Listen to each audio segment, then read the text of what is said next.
And this is what I want to try and bring to you guys tonight, specifically because when you have that truth and when you have some of those answers and you can follow the money and all the stuff we're going to show you, you can understand and know about and work more towards what is going to be our energy future. So this is basically a three-part presentation. I'm going to start off with an issue that some of you may know well and some of you may not even really believe is an issue at all, or perhaps a dead issue, if you will. But this issue is not going away in the least, and that is, in fact, the smart meter fires. We're going to walk through this forensically and scientifically as we go along, and you're going to understand as we move further the value of the data and everything, which is what is turning all of you into collateral damage, your homes, your property, your businesses, as you go forward. So here we go. There's absolutely no incidents of house fires being caused by a meter. So that was a hydro representative. I believe that was in Enderby. And this is the common refrain of any utility, meter manufacturer, and all that. Why? Because this is about liability. If they tell us that they own the meter and the meter is the cause, well, they're responsible. So always it gets pushed onto us. So what are some of the issues with the fires? Well, we have high voltage surges. You can see here some of the causes. As you know, we had a big tree storm in BC. This knocks out power and that type of stuff. They happen all the time. And what has happened basically is on the older style meters, they used to have what's called a surge arrestor on them, as you can see there. And on the newer ones, they are taken off. And we're not quite sure why they did that. This could be an issue with margins for profits for the meter makers, or of course, there is the possibility that this is going to interfere with the digital circuitry and the data gathering and whatnot. So why is this a concern? Well, on the older style, it would go through, and if there was a surge, that surge arrestor would ground the meter to the base, which was grounded to the grounded rod, and would dissipate the energy into the ground.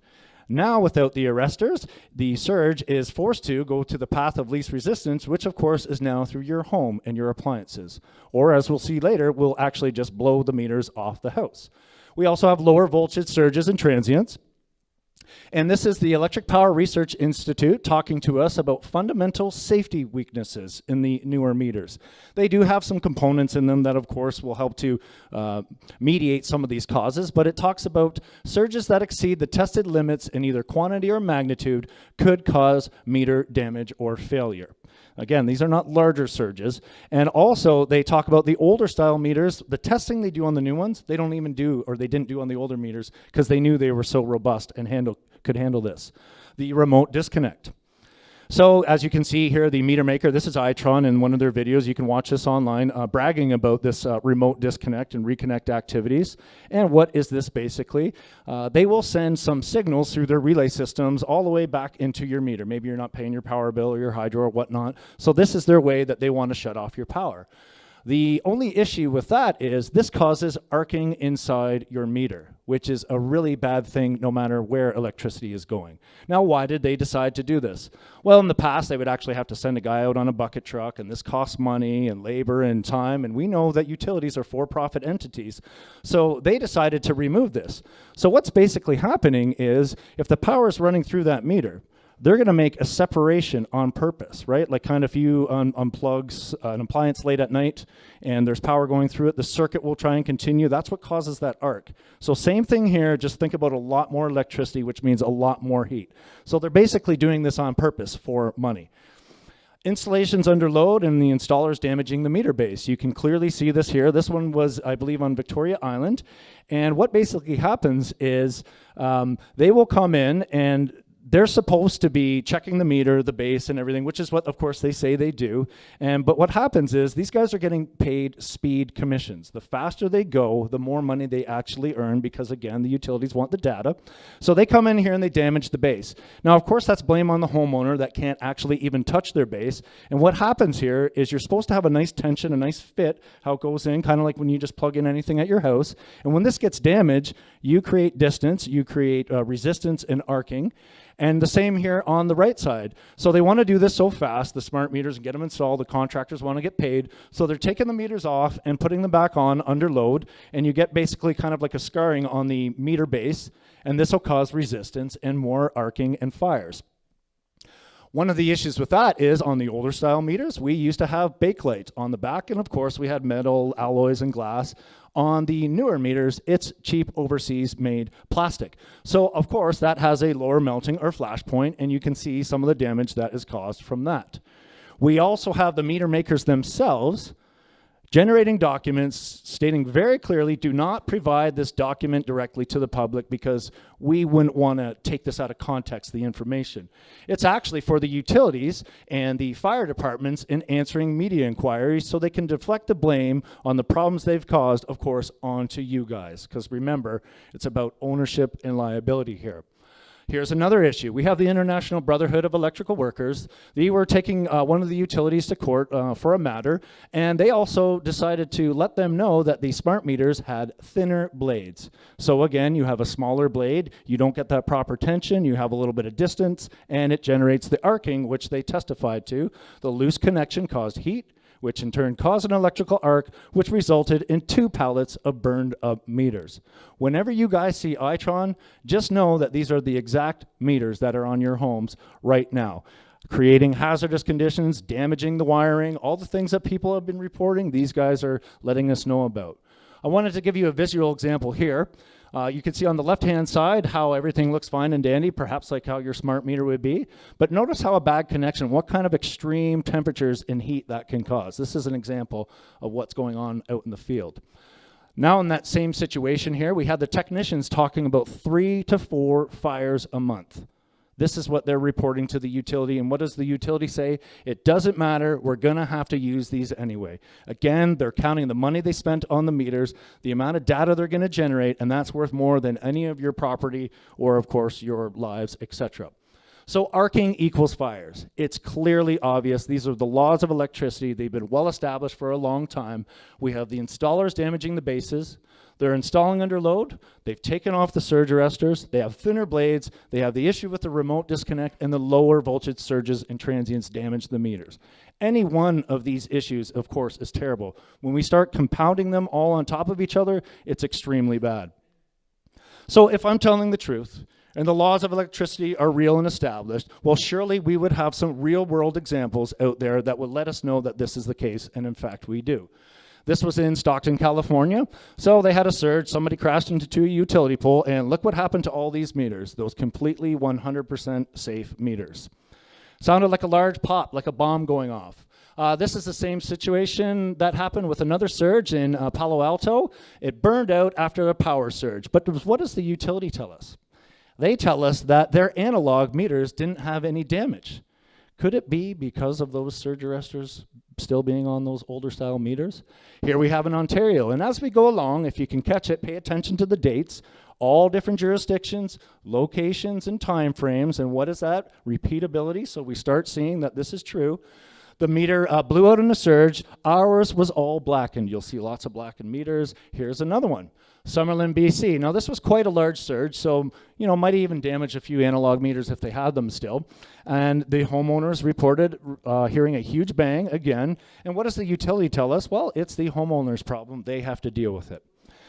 So the homeowners were actually told they're going to have to pay $600 to get their side of the electrical grid checked because it's about safety, right? This is all about safety. The safety authority made sure, they want to make sure everyone's safe. But my question, of course, is, and maybe you have it in your heads, how did they let all those problems I just showed you earlier go onto these people's grids if they truly cared about safety?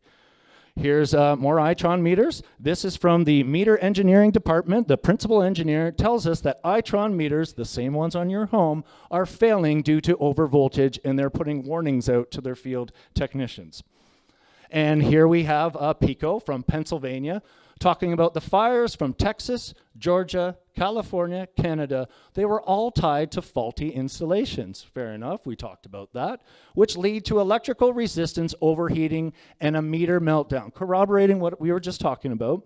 And then we have the utility itself saying, we're going to ditch those meters because we believe those devices are more susceptible to electrical overloads. So now they are actually telling us that we're right in what we're saying. The installers are saying after 15 of a total of 26 fires that we were told about in Pennsylvania are saying that it was causing electrical arcing and it was causing some fires. That's good stuff right there. Here in BC, in Mission, one day after an installation, so a few decades of getting power without any problems, and then a day after, look at this fire that happens. That's fantastic. The only thing that you have to think about, though, is it's not just your house. This fire actually damaged the neighbor's house as well with those Itron meters. This is now we're starting to get into the post office, arcing and flashing. I'm going to speed through a few of these here. The remote disconnect. Now Hydro-Quebec is actually telling us that we want to disable this function on there because we're concerned about the meter being close to propane lines and propane tanks. Yes, that would be a complete disaster. Here we have Lakeland Electric. Overheating safety concerns. What's the issue? The remote disconnect, which is in all of your meters. And of course, the court documents talking to us about in Texas with the same Itron meters, problem with the communication, the remote disconnect, and many issues with the meters melting or burning up. More wiring burned in Nanaimo, same with the court documents. Here we have another blackened meter, same as all the other situations we've seen. More tracking and arcing. This is in Saskatchewan in 2014. Here's another one from Ontario. Now this meter wasn't considered a fire threat. Not a fire threat at all, and it turns out it was a fire threat. And it's funny that these guys are actually considering some meters fire threats and not fire threats, but of course, they don't cause any fires. Here's in Vernon, BC, pops and a banging noise. In Ontario, again, it exploded. There's this big bang, good stuff. Here's Nevada, consumed meters. Look at all the fires. Actually, that should be a bigger picture, but I couldn't fit it on the screen. Here's one of the incidents that happened there. BC, 2 installs, 2 fires. Here's another one in Georgia with census meters, and they, of course, they're telling us the same thing, that all utilities say the exact same thing. We inspect the meters, we make sure there's not going to be a problem, and we do the best we can, and it turns out they still cause fires anyway. Census now then was recalling meters by the tens of hundreds of thousands, and the interesting thing, one of the utilities said, because they're all just looking out for us, is anytime that families are at risk here in Saskatchewan, actions have to be taken. You know the best way to not put people at risk? Don't put them at risk in the first place. Stick with the older, safer meters that do a better job than these ones. Here's another one from Quebec. This was in August of 2015, and they talk about the fact that these meters weren't considered a problem either. It's a different technology. Well, different technology produces same results, of course. The loud pops and a banging noise. I also want to let you guys know this is an abbreviated version, so there's a longer version online that gets a little bit more technical and goes into this stuff. Just some examples for you here. I like this story. The Liberals and Hydro and everybody else, they were looking for somebody to spearhead the program in British Columbia. And they were looking around and they looked at Gary Murphy's resume and they said, you know what, Gary, we see the work you did in Pennsylvania, all the fires you caused there with the census meters and the recalls and everything else. So we want you to come up to Canada. And for your services, we're going to pay you $1 million out of all your tax dollars because there's nobody else more qualified than you. Maybe all the other guys were causing even more fires. So he was so confident in the census meters, he actually switched to the Itron meters, and we paid a boatload of cash for those. And of course, the exact same thing happened. So you might be asking yourself, isn't there, some agency or some group or somebody that's testing these things? There's got to be somebody out there dealing with this. Well, yes and no. We have Itron. Here they are. You can see on the video, the door goes down and the door goes back up, and that's safety right there. That's all they're checking. That's it. It's a 2-second test. Nothing to do with a meter being on the side of the home with humidity and heat and cool and surges and everything else. It's just whether or not it's accurate, and it sends out a signal to the utility. Well, Measurement Canada, surely they're looking out for our best interest. Nope, they do the exact same thing. They basically do the same thing that Itron does in all the other factories. But of course, they tell us it's a safe, certified, state-of-the-art technology indeed. Here we have Mr. Langaris. This one kind of gets to me a little bit because I've talked to other jurisdictions and fire departments, and they've told me that they actually reference this document to let people know that, of course, smart meters are safe. Now, Mr. Garris was paid by BC Hydro, no conflict of interest there, of course, and he says the study eliminates the link between smart systems, not meters, systems, and residential fires. So he even goes so far as to say smart meters help to prevent fires. You would hope to think the top fire guy in all of British Columbia would know what arcing is and how it's caused. But maybe the money that BC Hydro paid this guy was too much for him to understand what arcing is. So by his word and by his pen, magically he was able to override all the laws of electricity so everyone should feel safe. Now, the other question a lot of people ask me, I was asked this in the morning on the radio, is, well, how many fires have been shown to be caused by smart meters? That's a great question. Well, I know what they do in BC. There's just not a code for smart meter fires. Magically, they all just disappear. Isn't that wonderful and very convenient for Hydro and everyone else? Now we have other guys that are on the board of directors of some papers and whatnot, and also on the board of directors of the guys that were owners of Corix and with the Liberals and everything else. And magically in the papers, what do we get? Fire concerns over smart meters appear to be overblown right after the little piece of paper that Mr. Len Garris wrote. Isn't that something, how all that works out?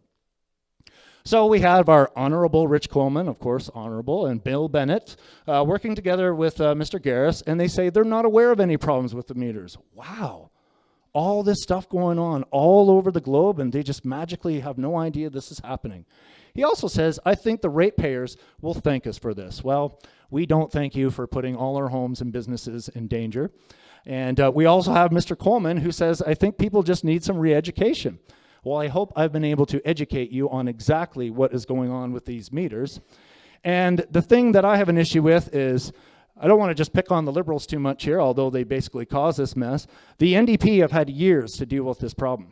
Any one of them that got elected or as a party, whatever, our taxpayers are paying hundreds of thousands of dollars for these guys to try and keep us safe as well. And here you have to have a guy like me working for free for nothing to figure out all the same things they could figure out, but they just decided not to.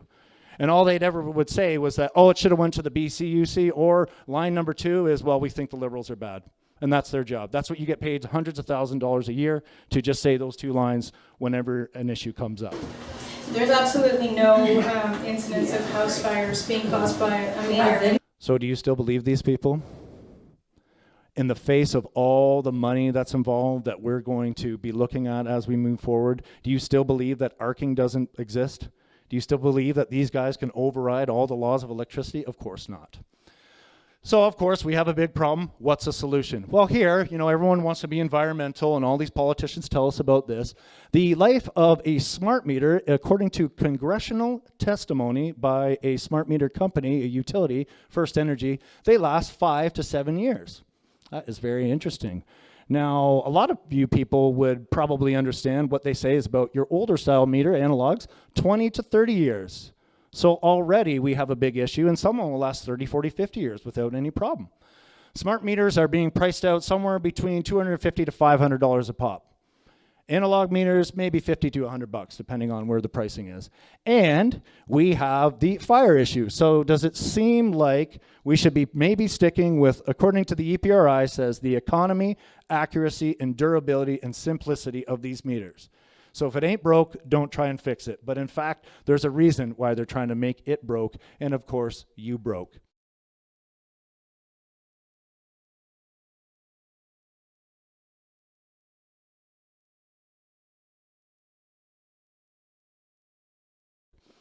Now, what I want to do in this presentation, we're sort of moving along here, and we're going to kind of go up a little bit of a monetary pyramid, and we're going to start closer to the bottom and work our way up as we go. So you can clearly see here, this is a fantastic article. Of course, the Liberal insiders were the first to profit off this little scheme. And you can see some of the players at the top. And if anyone's in any other jurisdiction at all, it doesn't matter. It's the same people, just the names and the agencies changed. They're all doing the exact same thing. So the directors, all these people are involved in all these entities. We have BC Hydro, CAI Capital Management, which is a private equity firm. We have the Liberals and the BC IMC. So all these people have seats on each one of these boards somewhere. So they're all very well connected. So what happened was CAI Capital Management, they bought their stake, half of the stake in Thiesen Water and Gas.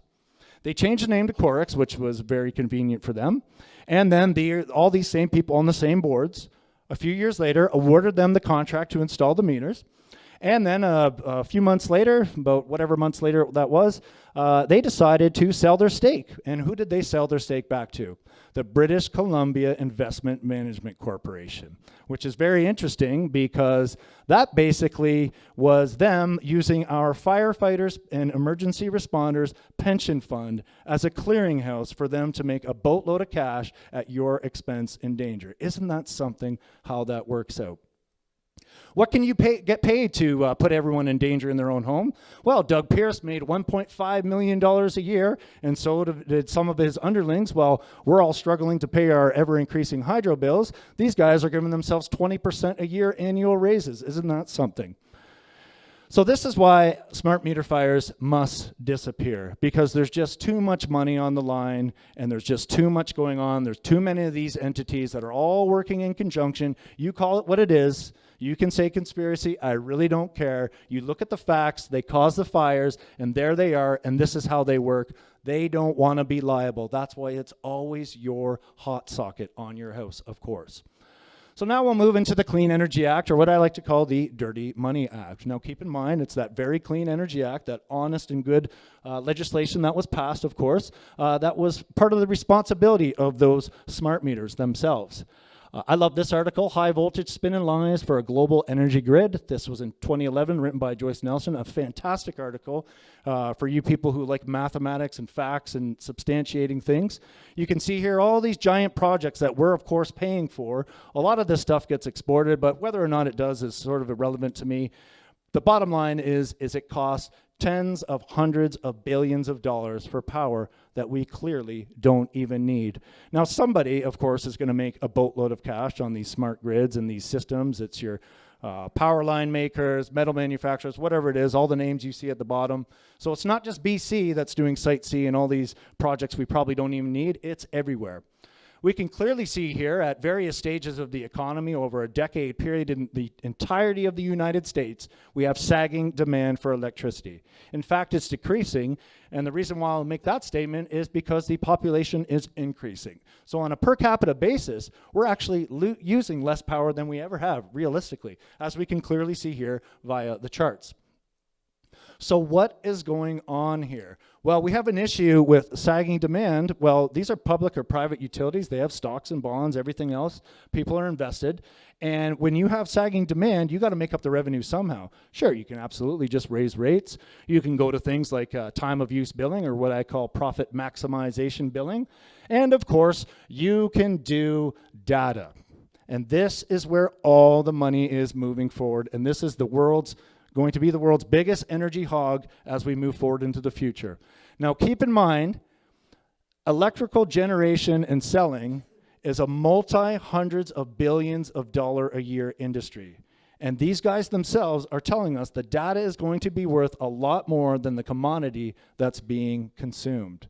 So can you think about the fact that they might or may not care about the fires that are happening? It's all about that data.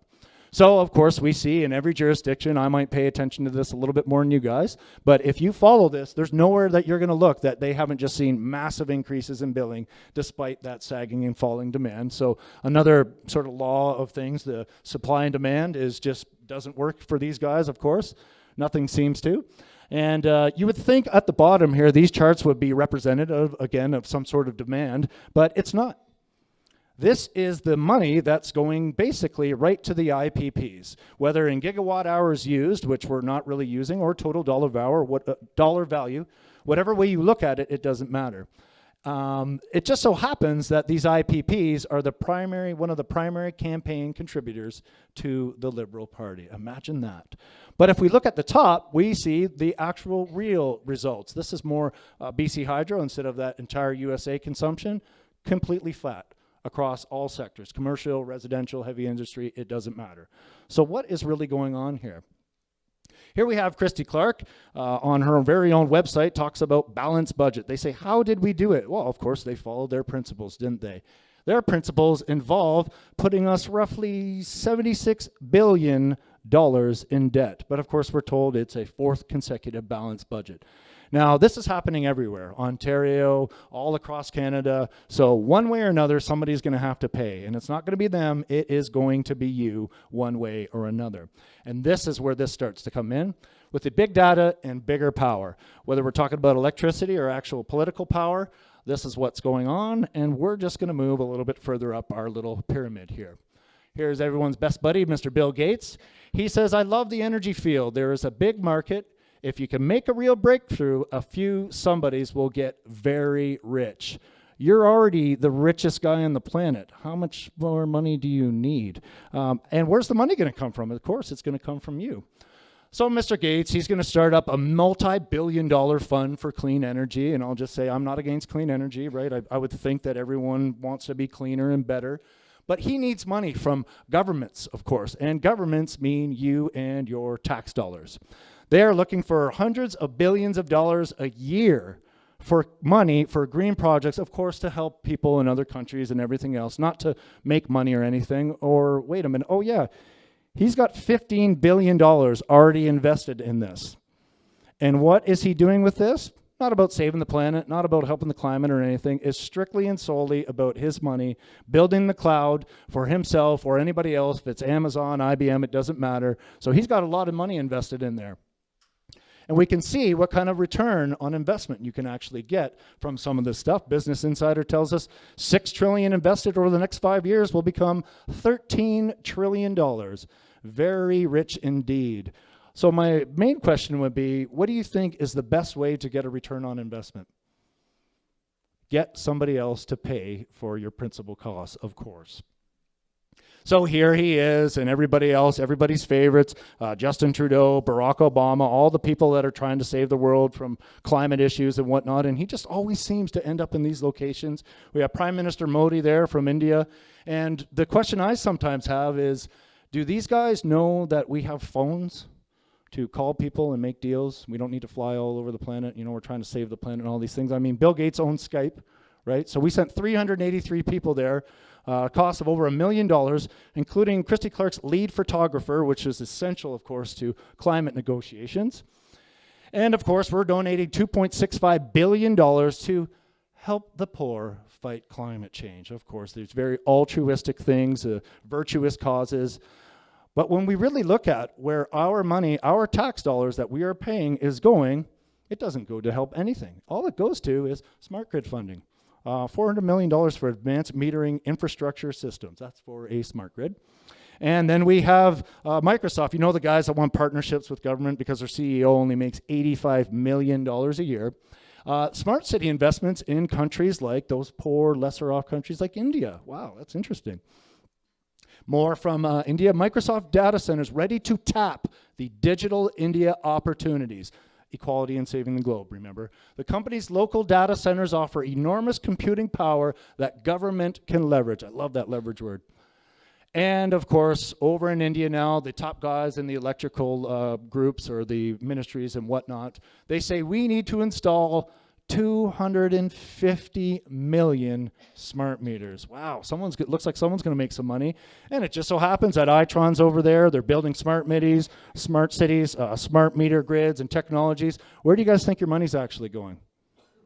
That's exactly where it's going. Now, again, they tell us, Mark Zuckerberg says Facebook is one of the keys to world peace. Fantastic. And here we have these signs over in these poorer countries. They are the first step towards a digital equality. Remember, it's all about helping the poor and all these things. But the reality here, folks, is that they are just staking their claims to those digital and data profiles to make money off every single click and phone call and text. This is all these people care about. If you're going to sell something, you can't say this. You can't say, we need this money here because we want to go over to India and establish these data profiles and build the smart grids. No, they have to lie to you and tell you all these things because it's all a sales and a con job to part you with your money.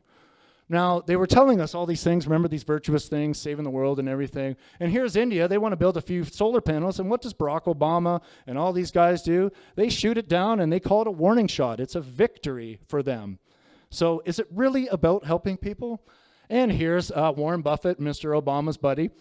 Solar net metering in Nevada, it's one of the best states for solar in North America. And Mr. Buffett here, through his investments in Nevada Energy, decides to pretty much completely shut it down. We have the same things going on in Canada as well.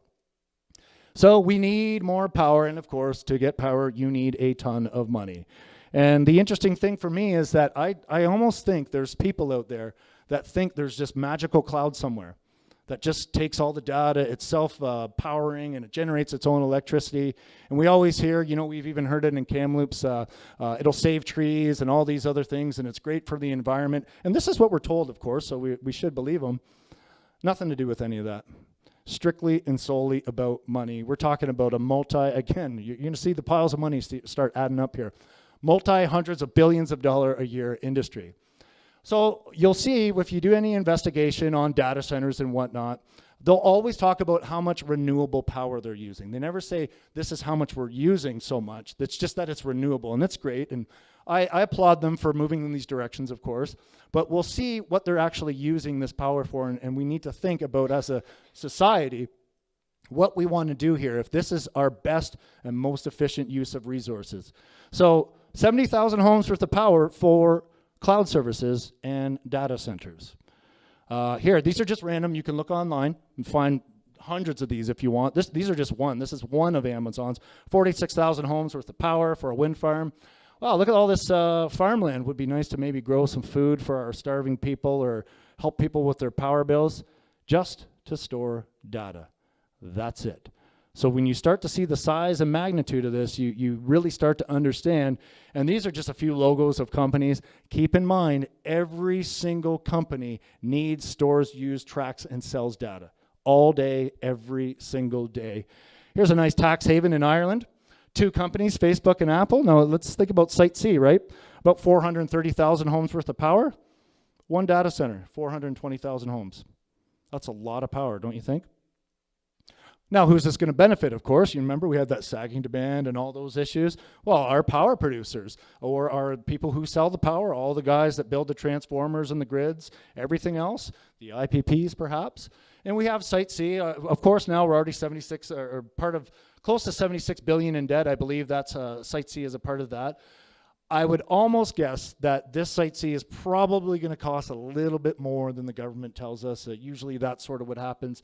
So I'm going to run at about 10 or 15 billion. But even if it's not there, it doesn't really matter. It's still a huge pile of debt. So this is supposed to go for LNG. Of course, it's going to power the LNG companies so they can ship all this stuff on a pipeline over to the hungry Asian markets. It's going to boost our economy and everything else. There's only a few small issues with that. As you can see some of them on the screen, you can find these out for yourself. There's places like Iran and Russia and a mass amount of gas going online, easily shipped cheaper and with less risk by pipeline directly to all those very hungry Asian markets that we are supposed to be feeding with this LNG. Perhaps we can sell some of it down to the States. Well, they already want to export 65% of the natural gas, LNG, that they produce themselves. And there's tons and tons of this stuff coming online all the time, even looking out forward in the next 10 years. So this was funny today. I actually just saw this in the paper. We've gone from $200 billion prosperity fund, and then it went to $300 billion. Now it's $1 trillion. So maybe wait till next week. It could be 2, 4, 5, 10 trillion. God knows what it'll be. And this, of course, is going to happen. We're going to end up with $1 trillion in this prosperity fund. Hopefully that's going to pay down the very debt that her and Mr. Campbell created. And we only need to look a little bit further over to our other province called Alberta, when they've been promised for decades on end about how much money they were going to generate. Soon the prices go down a little bit, it's all gone. What happened? So we clearly know that governments make all these promises, and most of the time they don't come to fruition. So we're supposed to buy it, of course. This is one of my favorites. Well, the money's going to trickle down. The total value of the Prosperity Fund sits at negative $100 million, and that was basically brought about by increases in your MSP premiums and other taxes. So everyone's asking, they're looking out there, the people that are complaining about Site C and LNG, and they're saying, come on, the demand's not there. There's one of two things going on. Either the demand's not there, or there's just way too much supply. This is the price from about 99 till about 2015 into 16 perhaps. So not a whole lot has changed. It's cheaper, so that makes it something that people may want to buy, and that may be people like data centers who are looking now to convert this wholesale gas into electricity. Now, it's not enough that they're hooked up to the electrical grid, they have solar power, they have wind farms, they have backup battery systems and everything. They still, on top of that, need to be hooked up for gas. These guys want to use natural gas. You can go online, look at all this stuff yourself. It's up to you. I'm just giving some examples. eBay, natural gas as the primary fuel source for its energy, for its data centers. Couple examples. Now, the Liberals declared natural gas a clean energy source. We'll talk about reasons about that later, but you can clearly see here by the swimming pools on the right-hand side. You just go on in there and take a jump. We have also the clean energy. These trucks need to run about 24 hours a day, spitting out fuel and everything else.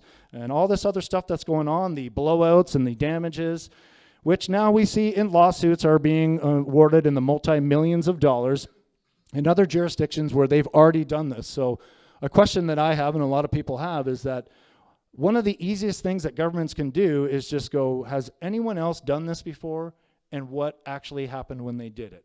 And here we start to see, as this has been going on and more styles of fracking, we have earthquakes in places like Oklahoma and, of course, in our very own province.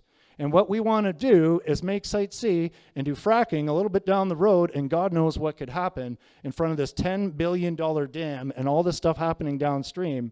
We may be in for a large disaster, of course. So we'll get more into the data here. So what is all this data? Well, you guys, most of you people have phones and everything like that. So let's take a quick look about how the data gets there. And how I wanted to do this was a bit of a day in the life, or sort of a life in the day, and of course of a couple hours here, or a couple minutes. So before you're even born, they want to data mine their way into your womb.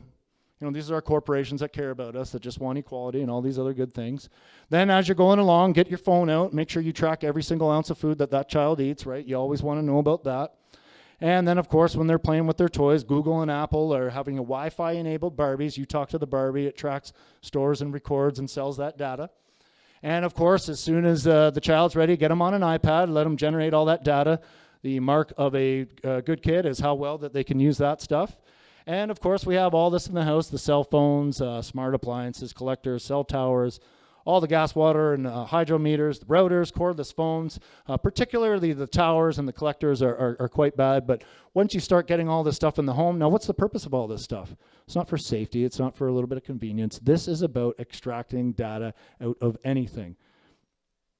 And so you have a bit of the smart grid here. You have the routers, the meters. So when you're walking around, you're getting blanketed in radiation.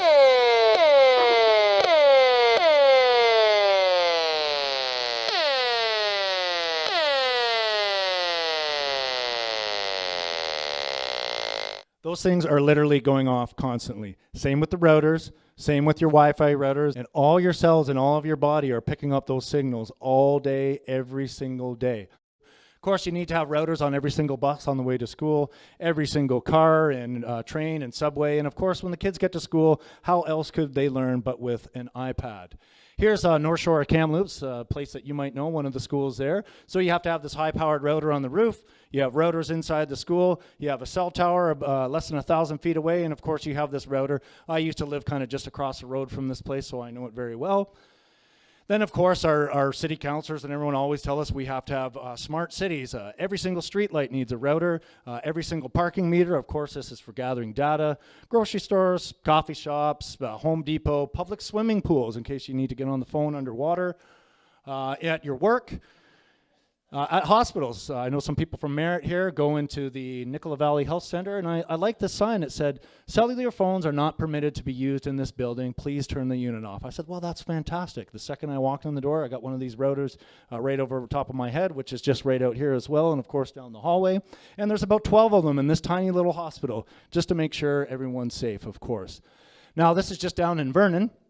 And you'll see this in a lot of arenas and other places because, with a lot of people getting there all at once, 5, 10, 15, 20,000 people, they need to make sure they have access to that data and can track and sell the data. So as you go around the entire arena, there's probably 10 or 15 of these routers here, and all through the walkway around the outside as well, there's probably about 10 or 12 of those just to make sure we're getting data. I went to the P&E, same thing. Look at all these routers. I could barely even fit them all on the screen. Didn't even include the masts on the stadiums as well, and the giant cell tower, of course. And of course, down in Vancouver, you know, you pay about $2 million for a half a closet, I think it is nowadays. You have these massive masts just directly outside of your house. Some of these things are literally 30, 40 feet away from people's houses. And just down the road, actually, the Kamloops Fire Department. Remember, those guys are all at risk from the smart meter stuff, just like we are. But just to get this data, these things are, most of the time, these are right by fire departments, of course. This one was about 100 meters away. This is the one I saw being built. And somebody warned me about that, and that kind of got me going on this. This is in West Kelowna, where I now live, about 150 meters away from the fire department there. And another one, the other detachment in West Kelowna, this is about 100 meters away from them as well. These things just magically seem to be popping up all over the place. I've moved away from here about 8 months ago, and I was just driving into town, and I already noticed 2 new ones for the, a friend was telling me this is for the Tetra systems that are now going in. So on the hill that, I believe it's Jenner or Kennecart, right, it is, and up on the other hill as well, around Sahali there, another huge cell tower that's going up. This is Canada here. This is an older map, so this is probably about 5 years old, so it's a lot more than that. And a website called Antenna Tracker tells us that there's roughly 600,000 of these in the United States alone, and more coming online all the time. So moving a little bit away from that, okay, everyone has a cell phone, and you know they're all environmental, organic, fair trade coffee, and all these good things, which I of course support. The electrical demand for just that stuff, just for end products, endpoint usage, Fitbits, cell phones, everything, the rate of electricity they need is growing at 6% a year. That is a lot of power. And by 2025, they estimate 6% of all global energy, not just electricity. We're talking coal, we're talking natural gas, and everything else. The chart on the right-hand side shows you clearly the amount of data that's being created and consumed. And of course, that chart matches exactly that cloud chart I showed you earlier with all the money involved. And again, you know, these environmentalists like Mr. Gates and everything, you know, we want to protect children. It's about equality. And everyone that owns a smartphone, well, you can just know that children as young as 7 are mining for cobalt. And if you want to look at things like this, there's a movie called Blood Coltan, very eye-opening video. And it's about helping the poor, remember. So all these things here, here's some more of the child slave labor that they used to make the cell phones that you guys own. Here's some of the mining for the rare earth metals. We have the miles-wide lakes here for all this clean energy and everything like that. And of course, it's about equality, where this is called e-waste, if you haven't heard. We, of course, ship the phones over from China to Canada. People throw them out every year because they need to get the new one. And this stuff gets shipped back to Bangladesh or India or Morocco or wherever it is. And these kids, for equality, of course, need to burn all this wiring and fiddle around with the computers to extract a little bit of metal, so hopefully they can scrape up a few dollars so that they may be able to eat food. Now, of course, it's about equality. We talked about that. And while kids are scrambling to make money and people are starving and dying every day, we have guys like Mr. Bill Gates, $75 billion a year, Mr. Buffett, Carlos Slim, and Mr. World Peace, Mark Zuckerberg, right there. And we have these Koch brothers at the bottom who are, of course, the biggest sinners on the planet, but these guys are our saints, of course, for sure. I call these guys the hungry, hungry hippos. There's a lot more of them. IBM, everyone else is involved. Some of them are partners or whatnot. Google, Amazon, Microsoft, and Apple. So we know how the data gets there, but where does it go when it gets there? So this is just one of the data centers. Google has about 8 now. There's probably a lot more coming online. And let's just think about all the oils and petrochemicals and everything else that's involved in building this stuff. These massive, massive acres and massive amounts of data centers that they have. Here's the diesel generators that they use. Some of them just are powered on diesel alone, that, you know, clean energy and everything. And the UPS systems that last maybe 3 to 5 years. This is about redundancy. If you go look on a data center's website, they talk about redundancy. They have solar, they have wind, they have gas, they have UPS systems, they have backup diesel, backup natural gas, all these things, just to make sure not a fraction of a second of time goes by that people can't access or use that data. Here is a data center in Belgium for Google. The arrows are pointing to humans, just to give you a reference of the massive scale and size of these things. This is strictly to take out seawater and bring it in to cool off their servers. And this is one of the NSA data centers. Of course, you can see all the piping involved in there, just strictly to store and use data. So of course, here's me in my little garden on the North Shore. Some of you guys might do this. You'll notice in Kamloops, your water rates keep going up and up and up, right? Because people are watering their driveways, washing their cars, watering their lawns a little bit too much. I say watering their driveways because you've seen people do this, right? Just kind of spraying it off. And of course, we want to stop that, right? We don't want people wasting all this water. And here we have all those data centers using massive amounts of water just to store and track data. And again, we have water meters going in everywhere. We have the RF coming off them. We have, of course, I believe in Kamloops, the batteries expire after 5 years and they need to be replaced. How many millions of dollars did all this stuff cost? And then every 5 years they need to replace them. Wow, that's a pretty nice market, wouldn't you say? So what I really want to get to here is I'm not saying I'm 100% against technology. It does some good things, right? There's all this stuff. But the question we need to ask ourselves, is this money well spent? We have our teachers asking for resources, our nurses, we have starving people in the streets, we have things going on First Nations reserves that we should pretty much be ashamed of, and we're spending our money on data centers to spy on ourselves. So our tax dollars are going to the government for them to spy on us. When we talk about energy, some pretty common sense stuff, right? I learned this stuff in school. Reuse, recycle, and of course the word reduce. We shouldn't always just be talking about how much renewable energy is being used. Maybe we need to think a little bit about maybe using less energy. Might be a little bit better for us.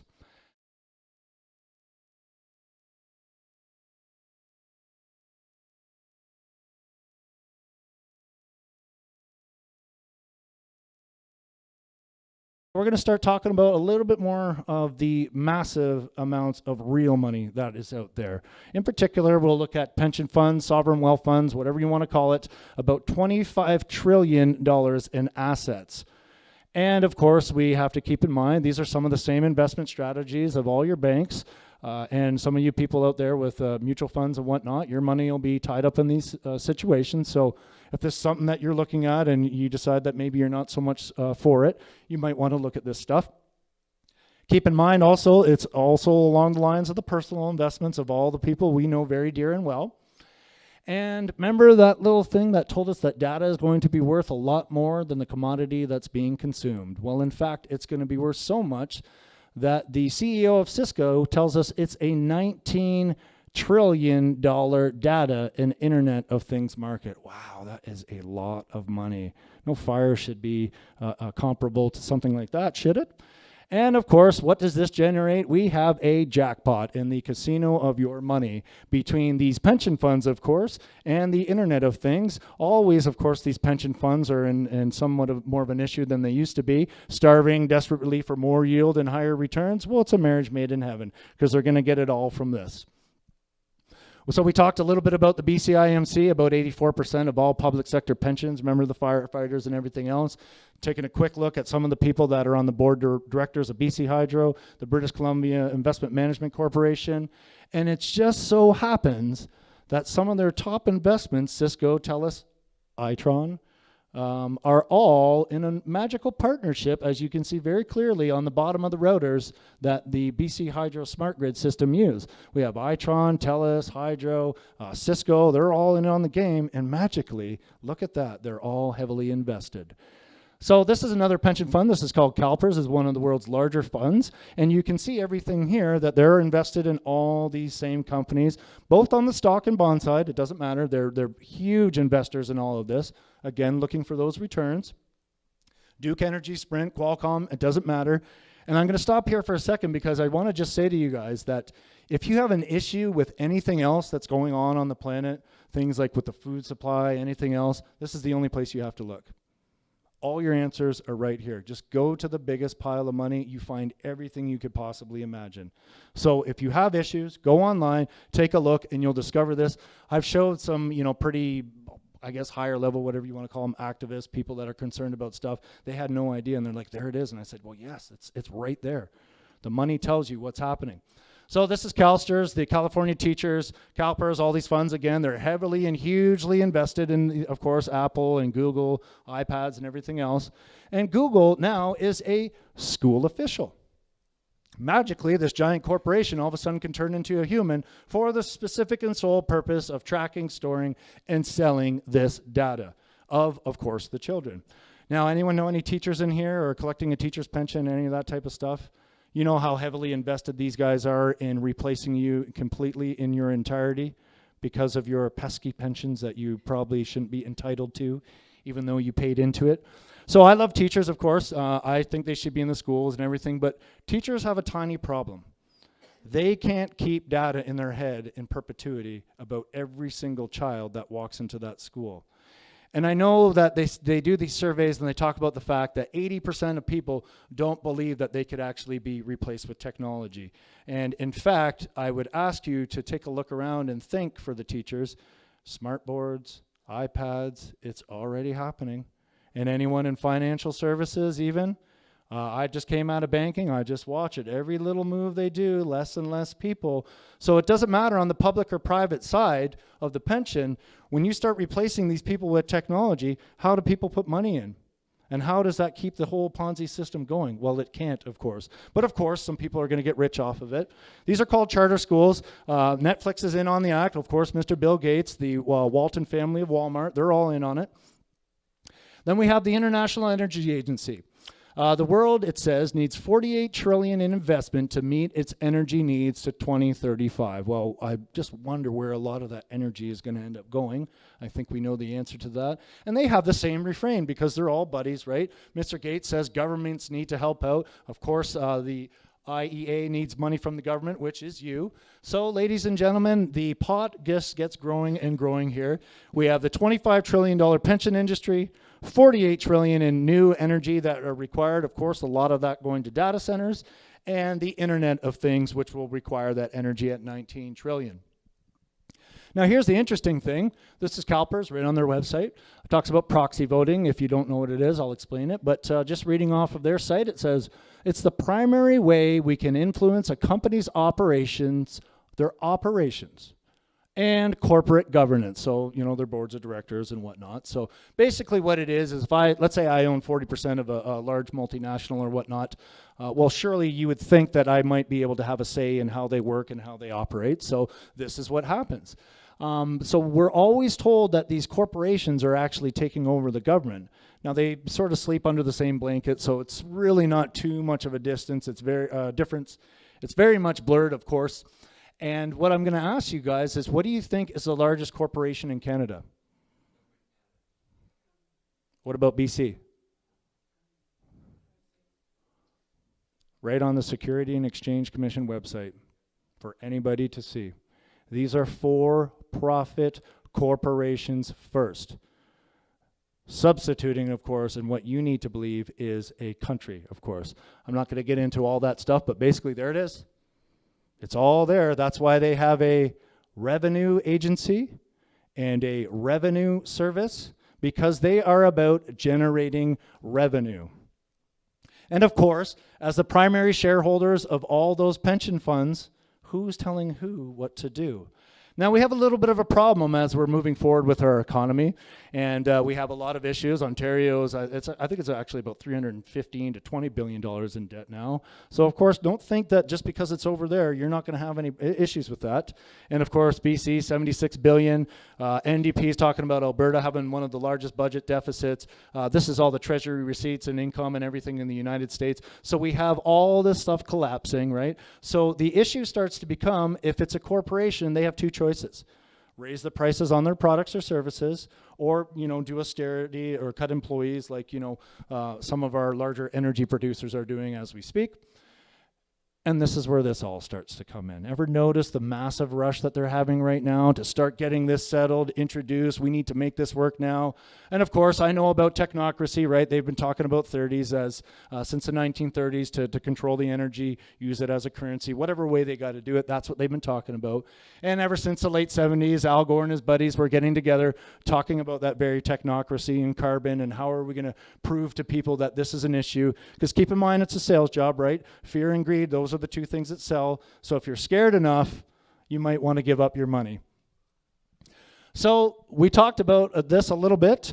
All these provinces inside their pension funds own all this debt from all these other provinces.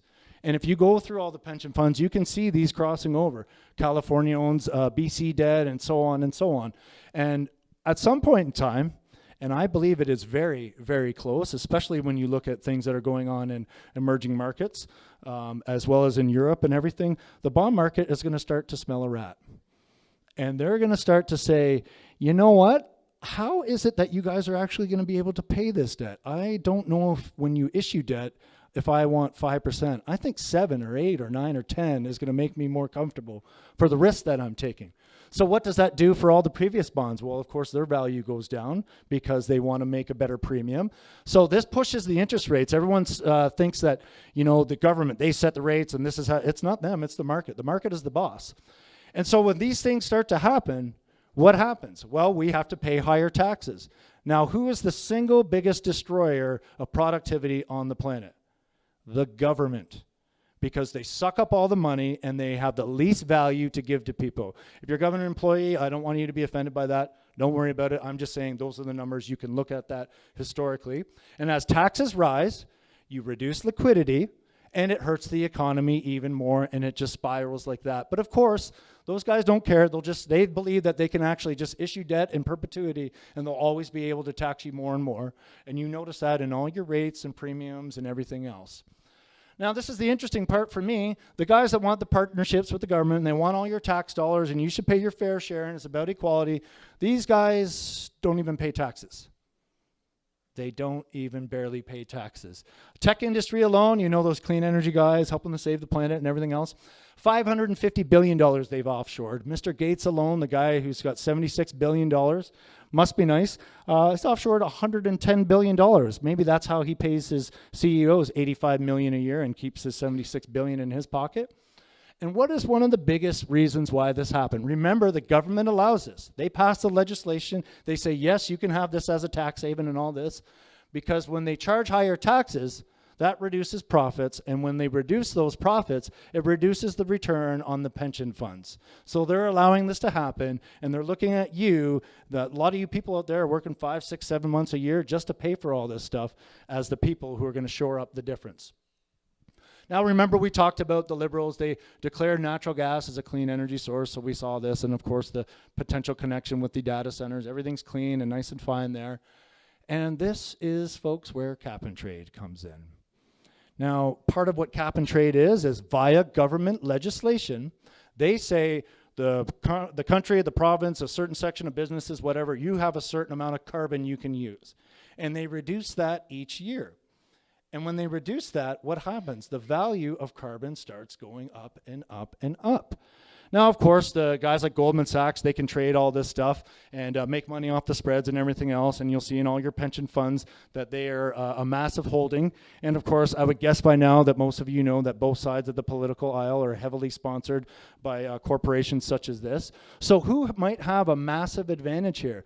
Might it be all these companies that are going to be able to sell the carbon back to you because, of course, they're using clean, renewable, fresh, nice, and good energy? So if you're a little grocery store or a coffee shop or a landscaping company or whatever, and they keep telling you, well, the amount of carbon you can use is now 500. Oh, wait, it's 200. Well, you're forced into the market to buying this. So via legislation, they're increasing the value of carbon for the benefit of all these guys. And some of the Goldman guys tell us the largest non-financial commodity in the world, a $10 trillion a year industry. It's about saving the planet, of course. So we hear this word transition all the time. I like this transition that happened. This is down in California. You guys probably saw this on your email box or whatnot, this massive bird-destroying solar farm that they built down there. And I believe actually, Nevada, helping the people like PG&E and Google, who were the primary shareholders of this. Now, of course, these poor companies still needed a $1.5 billion federal loan for the total cost of $2.2 billion. The thing barely even works, right? We see BP, you know, the guys that destroyed the Gulf of Mexico, they're going solar. Enbridge is going solar, TransCanada, all these guys. The transition, folks, is transitioning the money out of your pocket into these guys' hands. They don't care if it's solar. They don't care if it's wind. They don't care if it's nuclear, coal, whatever you're for or against, as long as there's a middleman. Imagine they spent some of these billions and billions of dollars that they're forking out to all this to put 4, 5, 7, 8, 10 solar panels on each house. They're doing it because they're generating the middleman. That's it. They're using your money to make sure that these guys can sell this back. Of course, because they are the primary holdings of pension funds. Now we have our transition friends, right? We have Rachel Notley and Christy Clark, and they went for the climate conference because it's about dealing with climate change, of course. And what did we find out that they actually came out of that conference from? They wanted federal money, more of your tax dollars, for Site C that we don't even really need, that is extremely valuable farmland that could produce a lot of jobs and everything else, to send power to Alberta. In exchange, Alberta says, because they care so much about the environment, that they are going to maybe take that power if they're allowed to build a pipeline through BC. But of course, it's about the climate. Here's Barack Obama. Remember, we're moving up the food chain here. He says, now we've got to accelerate the transition away from dirty energy.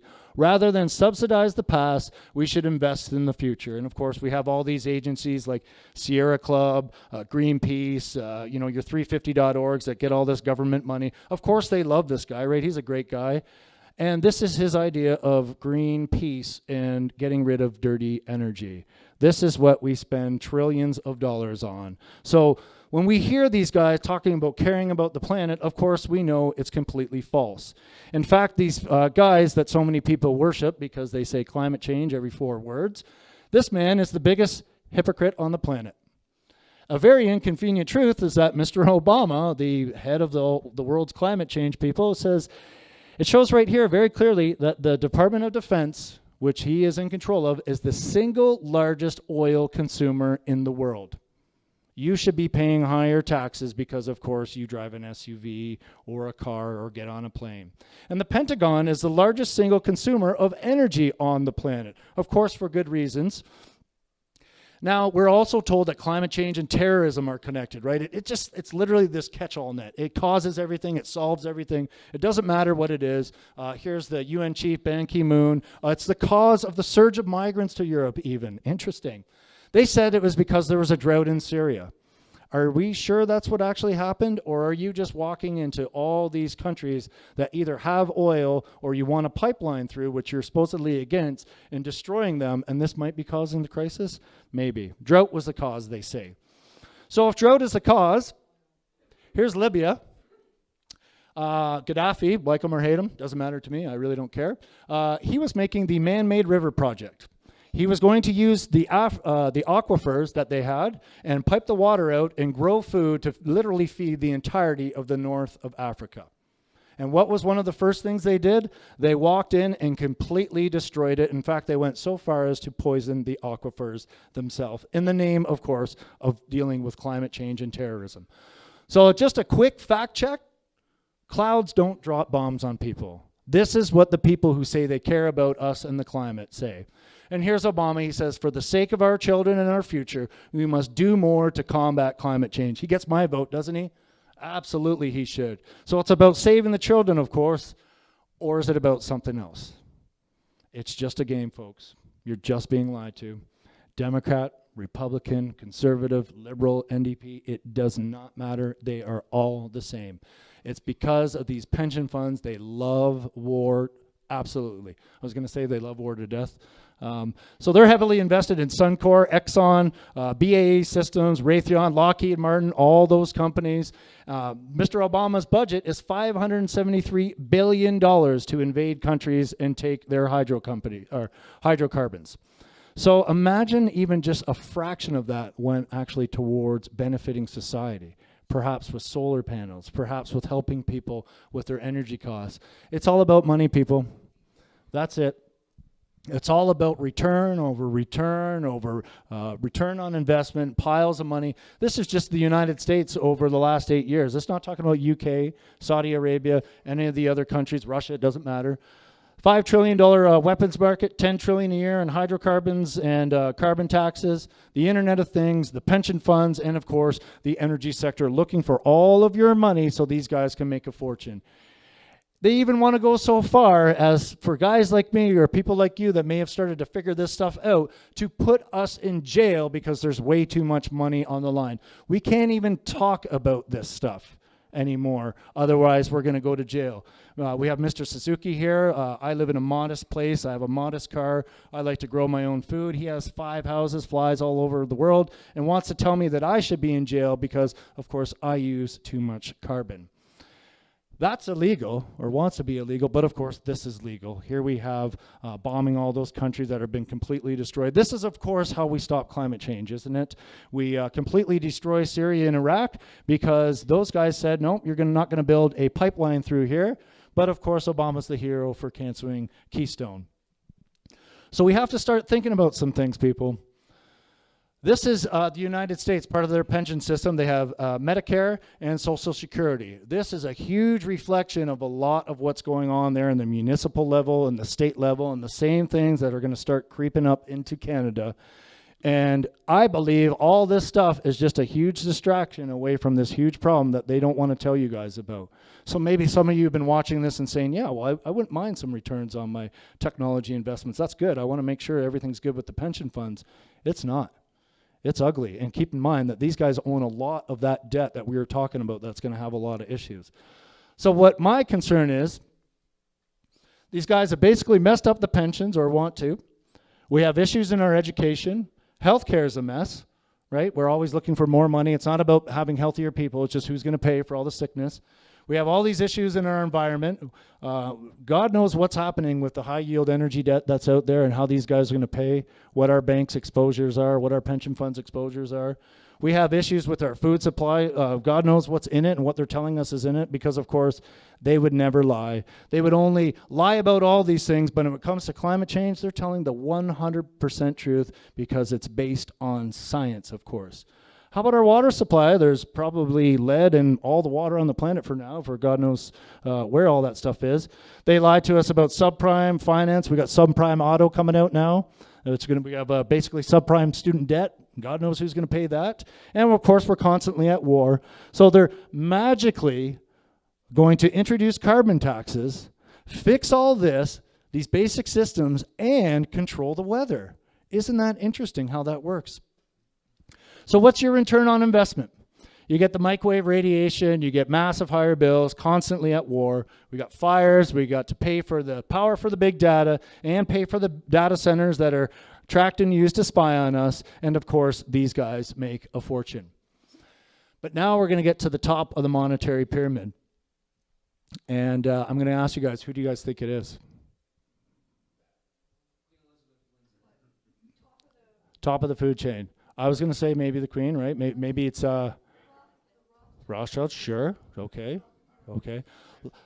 Last night we heard aliens, so that was cool. That was very interesting. The Vatican. Okay, it could be the Pope. These are all great answers, and somewhere down the line they could be true. Central bankers, of course. Sure. Let's let BC Hydro tell us. It's you. It's all you people in this room and everybody outside of it. Every time you make an investment decision, who cares about voting, right? It doesn't matter really anymore. It's about what you do every day, not one day in every 4 years, voting in this guy or this girl. It's how many times you buy and throw out those phones. How many times you say, yes, I want this data package, even though I don't need it. How many times you need to buy a new iPad for everybody that lives in your house constantly and throw it out and do all these things. How many times that you say, you know what, that smart meter issue, there's no big deal. Those guys are just conspiracy theorists. What does it even matter? It's all about you. This is what we do. We absolve our responsibility onto these politicians who lie to us decade after decade, and we expect a different result. We switch from the blue guy, then it's the red guy, then it's the orange guys. What happens? You know what happens because you know who all these people are beholden to. The exact same thing. More debt, more war, higher fees, higher prices, all these issues that never seem to go away because none of these guys care. It's never mattered to them. It's about getting elected, getting their payoffs, and doing whatever it takes to make industry and their for-profit corporations happy. So this is about responsibility. I like this line here. It says, no single drop of water thinks it is responsible for the flood. Nobody in here thinks they have an issue. They can buy as many phones as they want. They can drive around in their big truck or whatever it is. It doesn't matter. There's very simple things that all of us can do. We'll talk about that a little bit more in the question and answer. And I really just want to thank you for your time and hearing me speak tonight. Thank you.